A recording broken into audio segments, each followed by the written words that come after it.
أقم الصلاة لدلوك الشمس إلى غسق الليل وقرآن الفجر إن قرآن الفجر كان مشهودا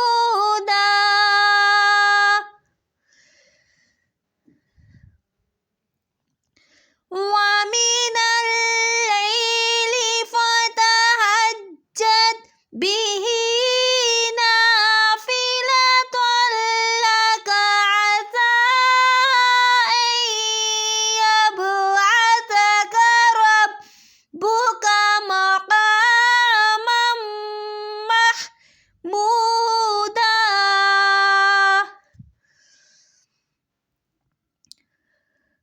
وقل